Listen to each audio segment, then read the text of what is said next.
Welcome to the Money Medicine Podcast, where we discuss strategies to grow your business, tools to accelerate that growth, and how top practices and pharmacies are executing and winning.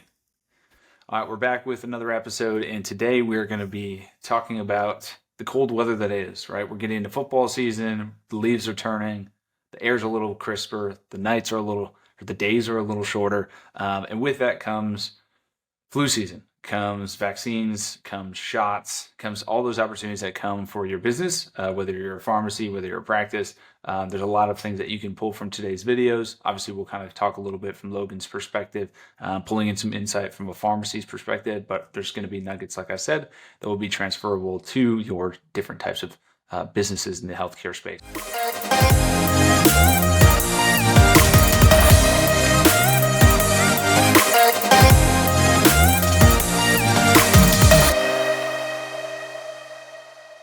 So without further ado, Logan, you ready to help people make some money?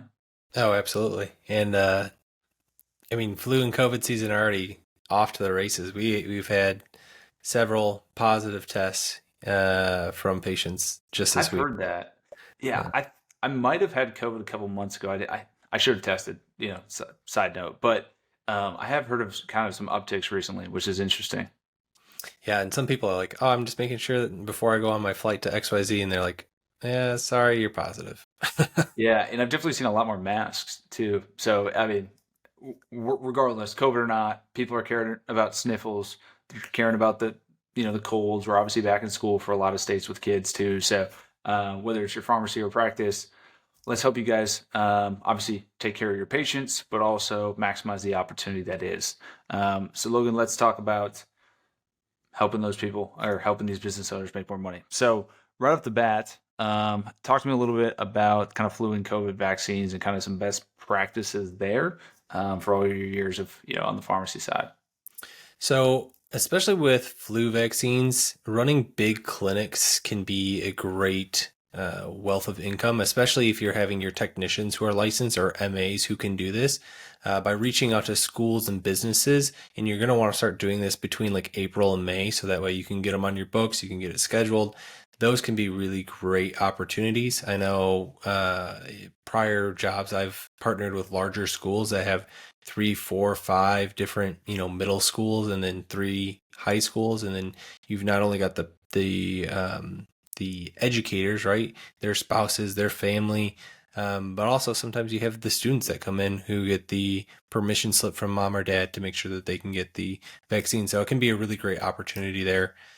Another one I actually really like our drive-through, and you start to see this more with like some smaller health clinics where they have patients actually drive up, and a lot of times you see them in like old banks, drive up, the MA comes out, they give the vaccine, or the nurse comes out and gives the vaccine, and then patient's good to go. They wait in their car, and then they're off to the races. So can be a really great, unique ways.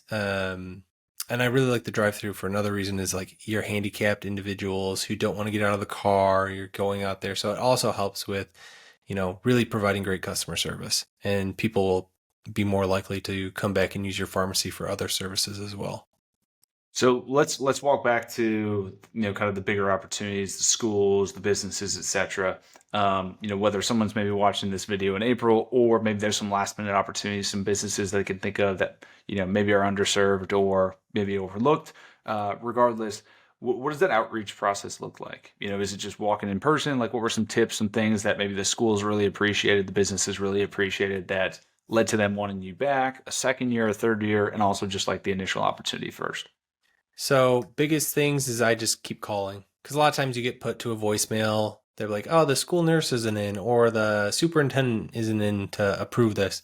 So you just keep calling and calling. And How many generally, how many times have you had to call before? Because I want to give perspective because I feel like, um, so many people will call once, not get to what they need, they'll give up. Like, how many does it take? for one of my larger schools, it took 8 times. That was the magic number until I finally got across to the nurse. Um, so it can be tedious. Don't ever give up. Sometimes it's just getting to the right person who You're can then get to the right person. perfect example of doing the right activity, making the phone call, but maybe just not doing it enough. And so in this example, it took 8. Again, we're trying to avoid you doing it once, thinking, oh, I said the wrong thing, I said the wrong words, I didn't say please, and then, kind of giving up. So again, if it takes 8, if it takes 10, opportunity's worth it. Side note. Absolutely. Um, from there, as far as like recurring services and things of that nature and getting your name out, because these superintendents and faculty talk to each other, especially if the schools are close by, things of that nature. Just making sure you're kind of a little bit overstaffed for that first one, so that way you can handle the volume. I've done one where it was myself and one other pharmacist, and I want to say we did over 350 immunizations in a 6-hour period. And it's just a lot because you've got all these forms that you have to fill out, and you've got to make sure you get their insurance card, and trying to get vaccines and making sure you're taking care of people. And then all of a sudden you've got a 6-year-old who comes in, and you've got a 74-year-old. So you have to make sure you have the right vaccine in stock. There's a lot going on. You don't want to screw it up by making people wait in line forever and just giving poor service. So definitely would recommend being a little bit overstaffed or making sure you have people in the right roles, people who are getting people in lines, right? It's just the simple things because you forget how hard people can listen to your words, per se. And granted, I have little kids, so it's a lot easier for me to understand it now because I tell them the same thing, like, make sure you stand in line and stand behind dad and don't do X, Y, Z. You still have to do that for all these adults who are coming in for flu shots because you're like, make sure you stand in the line to the right, behind the next person, fill out this form before you get up to me. And it doesn't matter how many times you say it, people still come up, they don't have the form filled out. Make sure you just have somebody who can do that, who you're not paying $60, $70 an hour for. Yeah, that's a important nugget for sure. Making sure the financial side is correct and having the right people there. And I think it's really smart on the overstaffing part. But then I also think too, and I'm sure this just happens naturally because you're, kind of who you are. But would it be fair to say you'd probably want to send your best person, or maybe like you as the business owner, maybe go to that first one for the big opportunity? Yeah, I'd say so, especially so that way you can network. You actually know who you're speaking with. That's always a really good takeaway.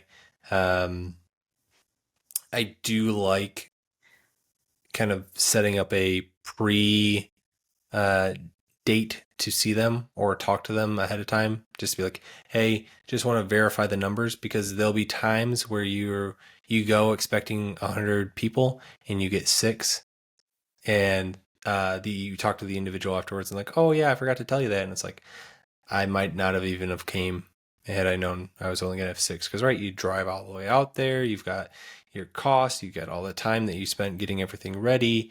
You get there, you do 6 shots, then you might have waited 3 hours, so now it's not even worth it. And you can just kind of cross them off for the next year and just let somebody else take care of them, because at that point it doesn't make any sense for the business to do. Or you can offer them like a coupon. So this is a really good tactic. And you have either larger businesses that can't work around your schedule, or you have a really, really small business who may only have 6 or 8 employees, but you still want to give them good service. So you can give them a coupon for a discounted, flu shot, so they can pay you ahead of time. Or, if you have their insurance, just bill it through their insurance, but some companies will just pay the cash price for it.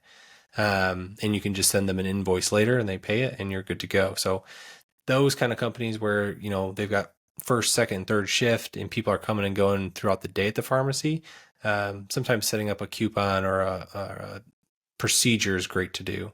And then the smaller people as well, just works out easier for you. Yeah, that makes sense. A lot of good nuggets there.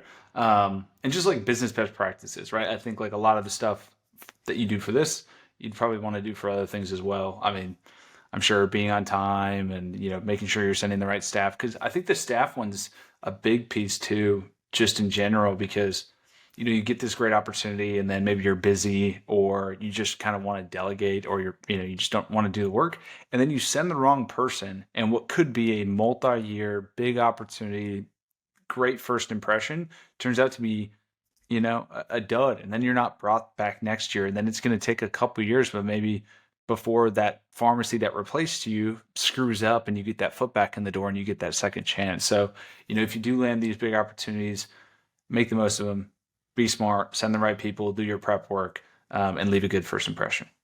Absolutely.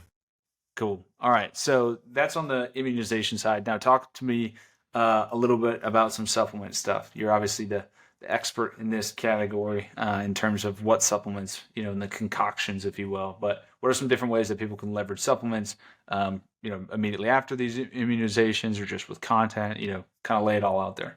So as far as content goes, I kind of start there. Probably like the first hint of colder weather, or even like mid-August. That's when I start kind of bringing up immunity supplements and things of that nature. But really, end of September, early October, that's when you're going to start to see flu, and now we've got good old COVID hanging around, pick up. And so it's important when you're giving those flu vaccines to kind of ask your patients at a time, like, hey, do you normally get sick, throughout the winter, or do you feel like you get like flu or anything like that? What are you doing anything to kind of protect yourself?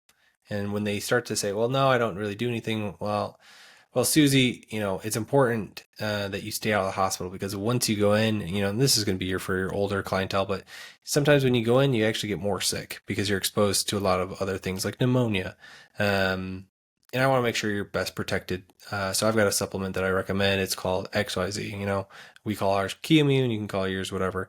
But it has everything in it that you would normally take. One supplement or 5 supplements in one, you're good to go. Is that something you want to get at the end of the visit? Oh yeah, sounds good. So you can work it into your flu vaccines or your consultations right there, or just even have your cashier talk about it to everyone who comes up.